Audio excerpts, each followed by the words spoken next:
For this week's Voidcast, I decided to unearth an old unfinished song and finish it. I wrote this song about 10 years ago for a project that never got off the ground. I was in a band that was kind of falling apart and we were looking to try something new. Back when I was in bands, I always thrived in the writing and pre-production phases. When it was time to write, I was in my element. So I'd write material for the band and we'd usually develop it as a group. I wasn't the singer of this band, so I was just writing things that sounded fascinating to me. Something to present to the band so that we could all refine it as a group. For this song, I explored the idea of longing for something that you can't have, or something that's bad for you. And I dressed it up in sort of a nautical theme with outdated language. I'm talking about like mermaids and like sailor song type stuff here. I even used an old outdated contraction of the word beneath in the main line and title of the song. The song is called Bury Me Neath. I'm pretty sure the word neath fell out of fashion at least a century ago. But it ties in with an old-timey sailor-sounding song, which was what I was going for. The trouble with using this song for a Voidcast is that this song is apparently more meaningful to me than I realized. I'd been doing these weekly Voidcasts as a challenge to try to get a song and video finished in a week. I thought that by finishing up a song that was already mostly written, it would allow me more time to focus on the performance and the video for it. While this did turn out to be true, I found that the time constraint was still too tight to give this song the attention that I felt that it needed. I felt like I got the performances to a good point, but as I was nearing the deadline, I felt like the mix just wasn't finished. Am I overthinking it? Finished is better than perfect for sure, but when something just doesn't feel finished in an objective sort of way, pushing it past the finish line to meet a self-imposed deadline feels more like half-assing it than finishing it. I could go into detail about all of the things that make this song feel unfinished, but those details aren't really important. I was on the fence about just putting this out anyway, so I completed the video and I uploaded it just in case, but then at the last minute I decided that the song was worth more to me than meeting a superficial deadline.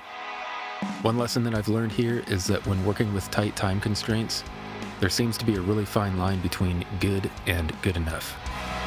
While overthinking things causes problems for sure, nonchalance also causes problems, and it can be tricky to find a happy medium between the two.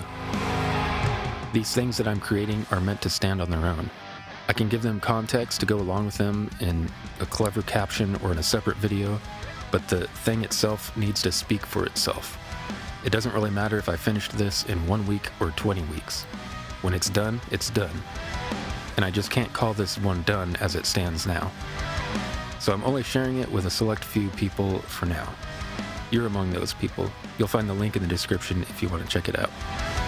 The trouble with doing these creative challenges the way that I approached this one is that it doesn't really leave me any time for creative distance. It's constant immersion. Go, go, go until it's done. This has been awesome for growing as an artist and honing my skills, but the output itself can sometimes suffer. When you're constantly immersed in a project, it's easy to lose perspective. The context disappears. The best remedy for this is usually to forget about the project for a while.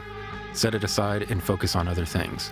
Then pick it up again when you've had a chance to gain a new perspective. That's precisely what I need to finish this song. It's not simply more time, but a break from it. My mistake was in choosing this song for a challenge that didn't allow me enough time to give it the attention that it needs. It would have been better to make another song from scratch, something without a history, something that didn't mean as much. I'm sharing the song with you as is so that you can hear it. I don't want to just be talking about all this stuff and then not really have anything to show for it. But it'll only be accessible through a direct link. I'll put the link in the description of this video so that you can find it. Maybe you'll think that it sounds finished enough, but to me, it's just not the version that I want to represent the song. Participating in this creative challenge has been extremely rewarding in terms of growth, and it's allowed me to sort of stress test my workflow. I now have a better idea of where my limits and capabilities are, where my strengths lie, and the areas where I need to improve. I think the biggest lesson of all is that discipline doesn't always equal growth. Sometimes you can diligently follow the wrong path. I started this challenge thinking that my thing is creating these music video things. I'm still going to make them because they're fun, but I think they're slightly missing the mark. I like creating things with other people. Most of the work I do is collaborative, where I help other artists realize their vision by giving them additional perspectives. That element has been missing from these Voidcasts. I've just been creating things completely on my own in isolation, and I want to work with more people again. In that spirit, I'll be releasing more material focused on collaboration. As artists, we're all just pieces of the universe exploring itself. Let's go explore together. Find me at fedtothevoid.com.